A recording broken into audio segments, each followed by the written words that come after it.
Right, so a progression has a first term a and a second term a squared by a plus 2, where a is positive constant.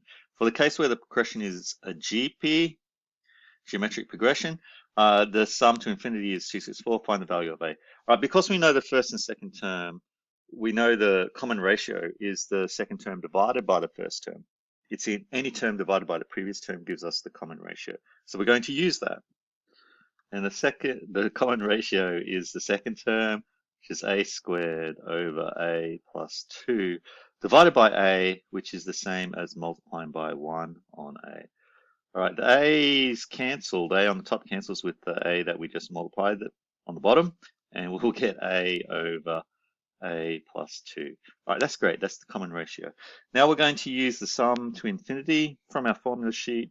Sum to infinity is equal to a over 1 minus r. All right, because it's a fraction, and 1 minus r is going to be a little complicated, we should find that first. So 1 minus r is going to equal 1 minus a over a plus 2. All right, so we're going to turn 1 into a plus 2 over a plus 2. So we get a plus 2 minus a over a plus 2. The two a's cancel, and we're going to get 1 minus r is just 2 over a plus 2.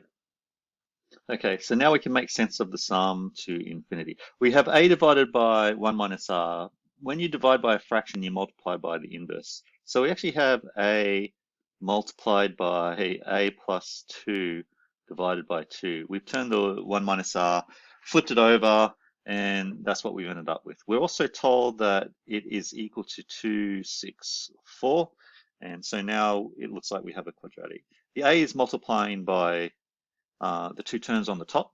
Let's put brackets to make that really clear. And let's take the 2 up and multiply by 264. So we will get a squared plus 2a is equal to 2 times 264 is 528, 528. Bring it over, form a quadratic, and we have a squared plus 2a minus 528 equals 0. All right, we're looking, well, we're going to try and do it by inspection. So we're looking for two numbers that multiply to negative 528, and they actually have a difference of 2. So the numbers are really close to each other. And because the numbers are close to each other, we can have a little trick to try and find them. We'll take the square root of 528, because that gives us two numbers that multiply together that equal 528, right? So we get 22.9. We're almost 23. Times 23 is pretty much right on 528. Now, because we want a difference of 2, we'll just try some numbers that are really close to 23. Actually, 22 is a great number to try. So if we do 528 divided by 22, perfect, it's 24. And they have a difference of 2. All right, so that tells us one of them has to be positive, one has to be negative to multiply to a negative. And we can then just factorize this really easily by a plus 24 and a minus 22 equals 0.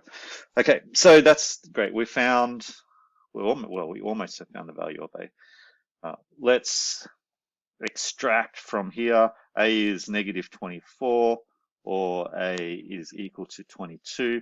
From the question, we were told a is a positive constant, so we're going to reject negative 24 and come up with the answer that a is equal to 22.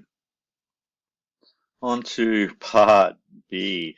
For the case where the progression is AP and a equals 6, determine the least value of n required for the sum of the first n terms to be less than negative 480. All right, well, we actually know a lot now. If a is 6, that's the first term of the AP. The second term of this progression, we're told, is equal to, let's say this is a plus d, because that's the second term, is equal to a squared over a plus 2. So we'll do 6 squared, which is 36, divided by 6 plus 2. And 6 plus 2 is 8, right? And that's good. 36 divided by 8 is 4.5. All right, so now we know the common difference. The common difference is 4.5 minus 6. And so the difference is negative 1.5. From here, we're going to do the sum to n terms. So the sum to n terms is n on 2, 2a plus n minus 1 times d. And we know that this sum is going to be less than negative 480. All right, so let's put it all together and we'll get n on 2. 2 times 6 is 12 plus n times d. D is negative 3 on 2. Let's turn it into a fraction. So let's write minus 3 on 2 and then negative times a negative makes a positive plus 3 on 2. And that's going to equal, actually it's not going to equal, it's going to be less than negative 480.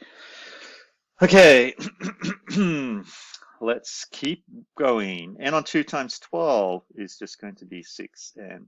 N on 2 times negative is going to be negative 3 on 4n squared. And then we're going to have plus 3 on 4n. Bring the 480 over, plus 480, and that's going to be still less than 0. Okay, what can we put together? You know, it's always nice to get rid of fractions. So let's multiply everything by 4. All right, so 6 4s, 24n minus 3n squared plus 3n plus 480 by 4 is 1920 is less than 0.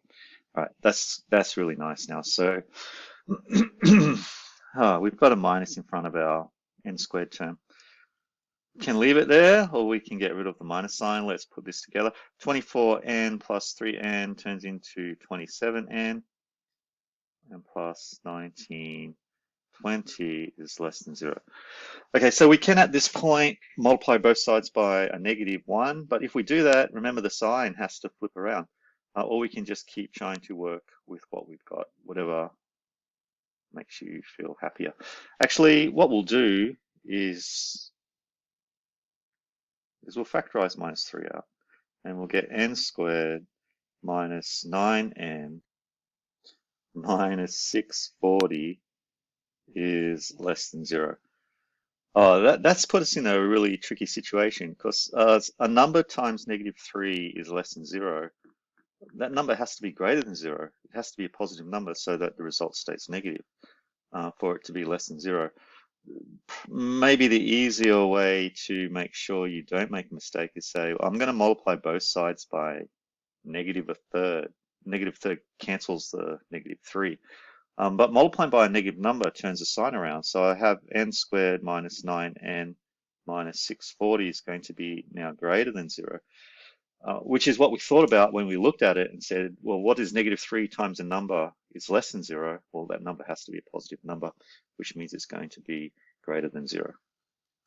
So it's helpful just to think for a little bit before we progress and notice that we're asking when a quadratic is greater than 0 at this point.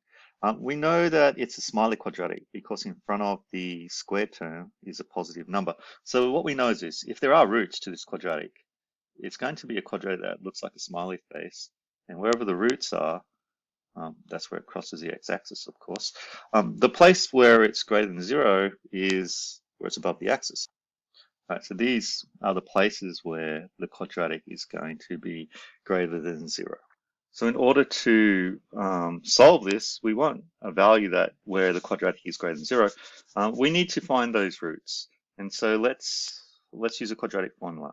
N is negative b plus or minus the square root of b squared minus 4ac, where we have a negative times a negative, so it's going to become plus, and 4 times 640 is 2560, divided by 2a, which is just going to be 2.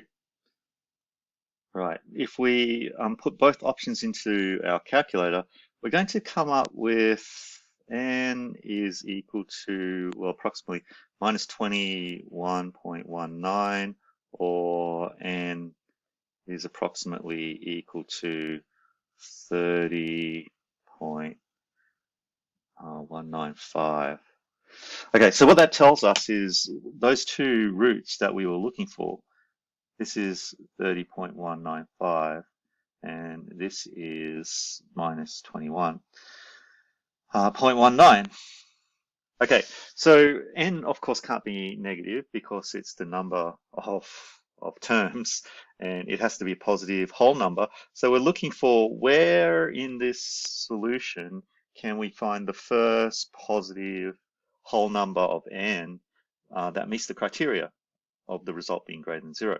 And so of course after 30.195 we would get to 31 and that would be the first positive whole number. So the answer for us is the number of terms is equal to 31. And that's the question done.